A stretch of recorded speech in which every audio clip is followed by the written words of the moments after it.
Hi ladies, welcome back to our study through the book of James. In this video, we're going to be discussing James chapter 2, verses 14 through 26. Before we begin this study though, I want to briefly mention that these verses have caused a lot of controversy in churches across the world and when it comes to biblical interpretation. And one person that this had caused a lot of controversy in is Martin Luther, who I don't personally theologically align with. I think he has a lot of interesting things to say though. He actually referred to the book of James as a book of straw when he was first starting. He eventually came to understand and accept the book of James, but the reason for this is because Paul, back in Romans, talked about the facts that works do not save us and that you cannot earn your salvation. And James here is saying that faith without works is dead. And so it's a bit confusing to kind of compare, but I think that once we finish this study together, that we're going to walk away with an understanding that Paul and James were not actually contradicting each other. They were actually complementing each other in their writings. And so James here is talking about a completely different work than Paul was talking about, because Paul was writing about salvation. James here is already speaking to Christians. Remember, he opens his letter, his epistle, by writing to a group of Christians. And so these people are already saved here. And he's talking about what your life should look like as a Christian moving forward, what your faith in God should cause you to do in your daily life and in your actions. And so I think that once we kind of look at the different examples of Abraham and Rahab at the end of this chapter, we'll have a deeper understanding. But let's go ahead and start reading James chapter 2, verses 14 through 16. It says, "What good is it, my brothers, if someone says he has faith but does not have works? Can that faith save him? If a brother or sister is poorly clothed and lacking in daily food, and one of you says to them, 'Go in peace, be warm and filled,' without giving them the things needed for the body, what good is that? So also faith by itself, if it does not have works, is dead." Okay, so a situation is presented here. A brother or sister who is in need, and another brother and sister who has the ability to provide for that need simply tells them, "Go and be warm and filled, go in peace." And James says, what good is that? What use is it? Who is he addressing? He says brethren. He's addressing Christians here. And so he's telling them, what use is your faith if it does not have works? And then in verse 17, he says, faith without works is dead. But remember, the faith in the saving under discussion here isn't saving of a lost person, because these people are already saved. They're already Christians. James is telling them that the life that they now have needs to manifest and show the faith that they claim that they have. It needs to reflect that. And so if they're just saying that they're Christians, we'll see in the next couple of verses that it's no good to just say that you're a Christian. Your life has to actually show that in the things that you're doing. He's telling them how their life should look like as they remain faithful. So let's move on and read verse 18 through 21. It says, "But someone will say, 'You have faith and I have works. Show me your faith apart from your works, and I will show you my faith by my works. You believe that God is one. You do well. Even the demons believe and shudder. Do you want to be shown, you foolish person, that faith apart from works is useless? Was not Abraham, our father, justified by works when he offered up his son Isaac on the altar?'" Okay, so James here basically says even the demons believe and they shudder. So he's saying, don't just say that you believe. Your life actually has to reflect what you believe. Demons believe, but their actions do not show they are disciples. He's pointing out to these brethren that they're just like the demons who say that they believe in God and then don't do anything about it. Moving on, verse 21 through 26. It says, "Was not Abraham our father justified by works when he offered up his son Isaac on the altar? You see that faith was active along with his works, and faith was completed by his works. And the scripture was fulfilled that says, Abraham believed God, and it was counted to him as righteousness, and he was called a friend of God. You see that a person is justified by works and not by faith alone." Okay, so he gives this example of Abraham as an example of what it should look like to have a life of faith. And it's interesting because Paul also uses the example of Abraham back in his writing, back in Romans. And we'll talk about that in a little bit. But remember, Abraham back in Genesis chapter 12 is like 75, and God says, you're going to have a son and you're going to be a father of many nations. And 25 years later, 25 years goes by, and Abraham eventually has a son named Isaac. And then God says, I want you to offer your son as a sacrifice. And Abraham, because he is faithful, did. He offered up Isaac as a sacrifice. And because of that, it says that Abraham was justified in the sight of God.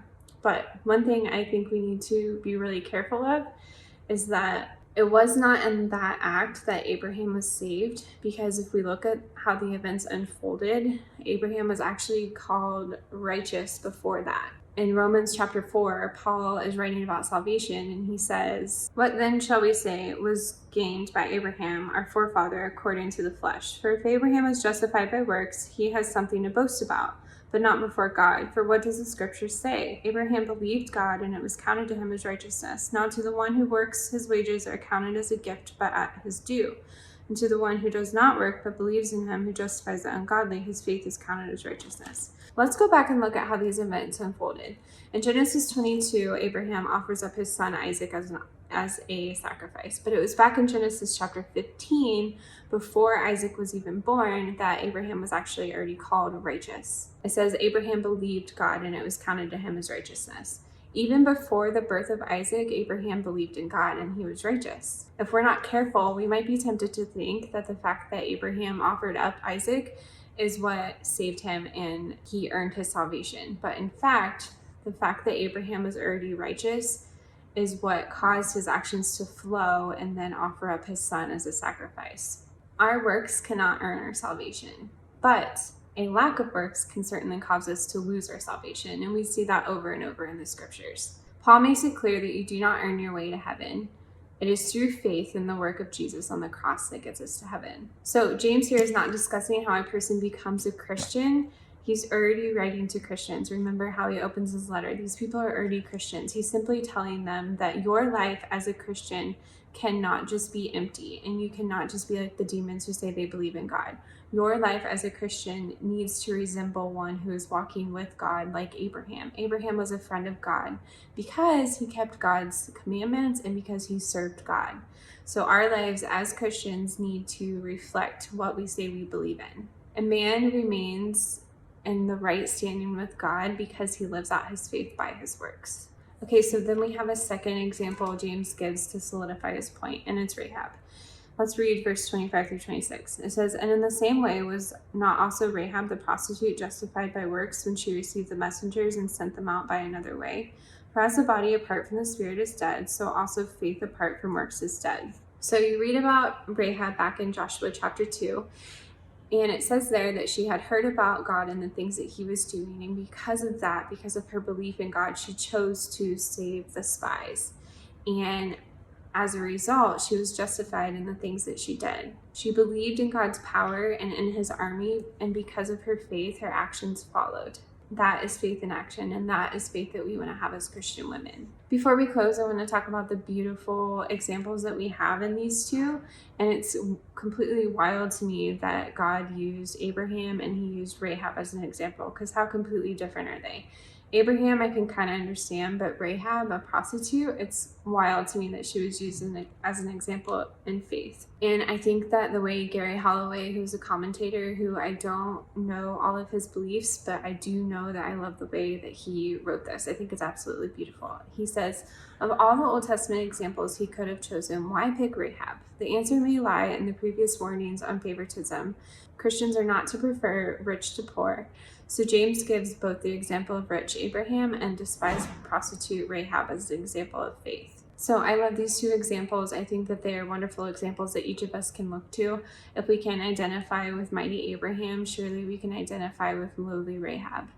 And the fact that she was even included on that list just speaks such volumes to God's character. He cares about the despised and the lowly. And it's such a great reminder to the readers that James is writing to, because back in the beginning of chapter 2, remember, he says, don't show partiality, because our God is not a God who shows partiality. Rahab was still counted as righteous, even though, look at her life. So I pray that we as Christian women look at these examples and then we mold our lives after it. We need to be women who not only declare that we believe that Jesus is the Son of God, but that we actually have actions that flow and show that he is the Son of God, and that our lives just really shine a light back to him and are actually different than the people who acknowledge who God is. Our lives should be proof that there is a God, and we should make unbelievers question their belief that there is no God by the way that we live our lives and bring such glory to Him. So I realize that maybe these scriptures might be a little hard to kind of absorb and think about, but one passage of scripture that really stood out to me when I was first starting my journey was Matthew 7, verse 21. And I'm going to read it for you. It says, "Not everyone who says to me, 'Lord, Lord,' will enter into the kingdom of heaven, but the one who does the will of my Father who is in heaven. On that day, many will say to me, 'Lord, Lord, did we not prophesy in your name and cast out demons in your name and do many mighty works in your name?' And I will respond, 'Depart from me, I never knew you.'" It's easy to say that we believe in God, but it's a whole different story to actually live lives that reflect that. And James here is writing to remind us that we need to be women who actually honor that and show it and demonstrate it in our lives.